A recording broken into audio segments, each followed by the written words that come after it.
हाँ जी भाईजान की चाहिए? मैं जफर सपारी ਨੂੰ ਮਿਲਣਾ ਚਾਹੁੰਦਾ। ਉਹ ਕੌਣ ਹੈ?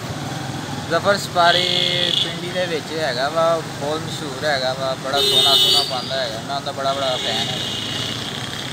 ਅੱਛਾ, ਉਹਦੇ ਨਾਲ ਮਿਲਣਾ ਚਾਹੁੰਦਾ। मैं 2 ਸਾਲ ਪਿੰਡੀ ਰਹਿ ਕੇ ਆਇਆ, मैं बड़ी ढिल लाई, मैं ਕਿਹਾ ਉਹਨੂੰ ਮਿਲ ਕੇ ਆਣਾ, ਕੋਈ ਮੈਨੂੰ ਲੈ ਕੇ ਜਾਣ ਲਈ ਤਿਆਰ ਹੀ ਨਹੀਂ ਹੋਇਆ।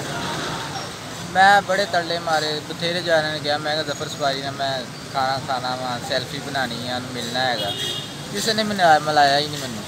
तो मैं हूँ इतने दिहाड़ी रह गए। मैं कल भी एक बंदे कहा, मैं कहा यार जफर सपारी ने मिलना वा, वो कहता असीं बना वाला प्रोग्राम चलांगे। तो मिल के की करेगा? मिल के सैल्फी सुल्फी बनावांगे, बस शौक हैगा वा, मिलना चाहता वा, ख्वाहिश रखता उन्हें मिलने की। बस सैल्फी बनाने से मिलना? हाँ सैल्फी बनानी, और की करना। और उन्होंने कुछ विखाना नहीं? बंदा वो काफ़ी चंगा हैगा वा, ते 2 बारी उन्होंने लोगों ने फसाया हैगा वा, पर्चा पुर्चा करा के उन्होंने अंदर कराया सी, लेकिन छुट गया बंदा, सीधा साधा हैगा वा, ते लोगों ने उन्होंने चक चका के अंदर करा दिता। ते बंदा शक्लों तो बड़ा सीधा लगता वा, लेकिन उन्होंने को पैसा हैगा वा, शौक वो अपने पूरे करता वा।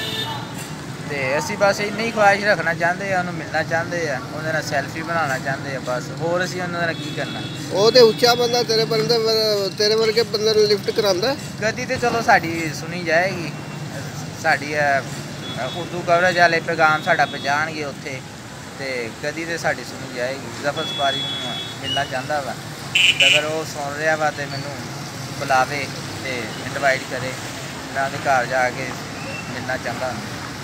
तो तू उन्होंने अपने कोल ही बुला ला? मैं अपने को कैमें बुलावा, मैनू उनका कोई नंबर नहीं लभ रहा। मेरे को टिकटॉक पर भी हैगा वा, तो होर इंस्टाग्राम पर भी हैगा, फेसबुक पर भी ऐड हैगा, लेकिन उनका नंबर लभना बहुत मुश्किल है, क्यों काफ़ी मशहूर बंदा ना, जल्दी वो मिल नहीं सकता।